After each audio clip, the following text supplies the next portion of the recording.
I assure you, Lilith, I have thought of the most creative way to dispose you off the face of the earth. Kasama mo talaga! Wala namang natitirang konsensya sa'yo, ha?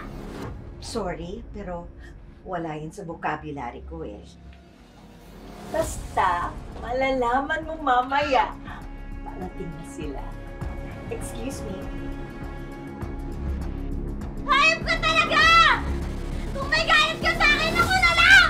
Huwag mo na itama yung mamahal ko sa buhay!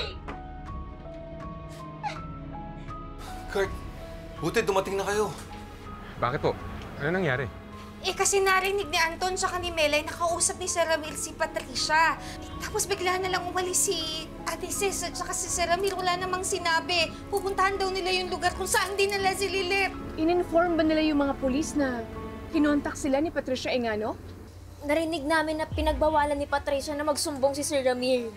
Sobrang delikado ang ginawa nila Ramir.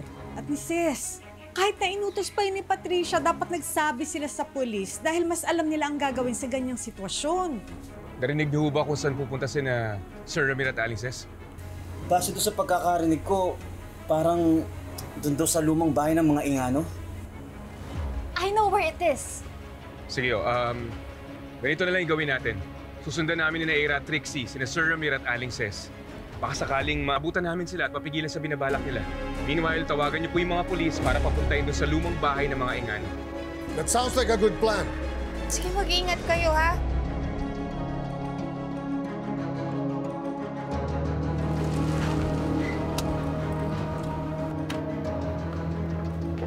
Dali, ano sabi sa'yo ni Ma'am Patricia, mag-isa ka lang? Sino to? Tsahin siya ni Lilith. Kailangan kasama siya. Bahala kayo. Masok kayo. Yan. Patricia! Ma'am, paano to? It's all right, Lando. Papasukin mo sila. Dati naming katulong yan. At siya rin yung pumulot sa basurang Lilith na yon. Buti na rin at magkakasama silang lahat para isang magandang family reunion para kay Lilith. Akyat mo sila doon. Dito tayo. Itiwan mo! Patricia! Sumama ka sa akin! Patricia!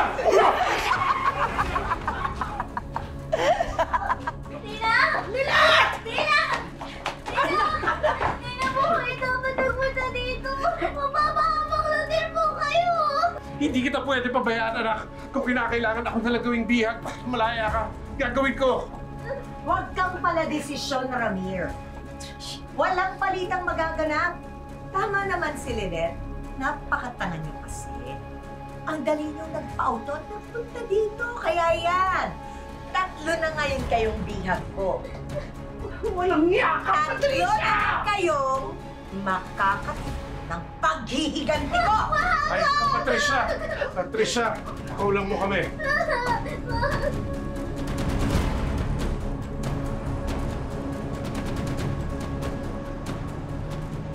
Nag-text si Mrs. De Leon, on the way pa lang daw sila kasama yung mga pulis.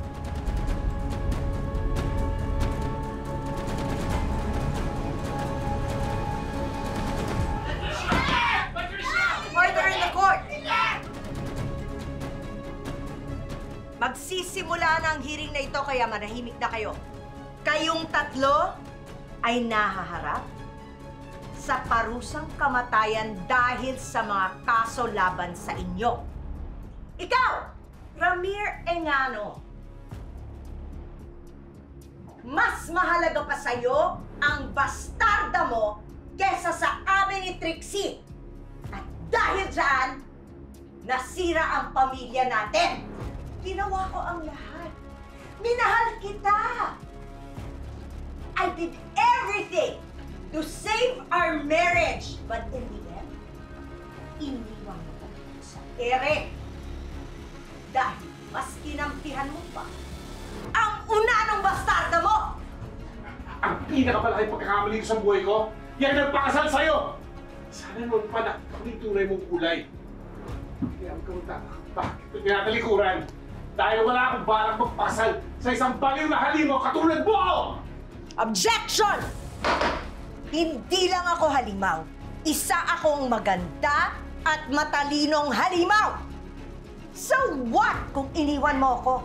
It's your loss. I can live on my own at hindi na kita kailangan. Tsaka sinagad mo na rin naman ako eh. Sa pagsasawalang bahala mo sa mga nararamdaman ko at sa pagpili mo dyan sa bastarda mo. At ikaw, masyado kang atribida. Ikaw talagang punot dulo ng lahat ng ito. Kung hindi mo pinulot ang bastardang yan sa harapan ng gate, eh sana walang problema. Sana, pinabayaan mo na lang siyang mamatay sa kalsada! Ano akala mo sa akin? Walang puso tulad mo? Hindi ko pinagsisisihan na pinulot ko si Ilet.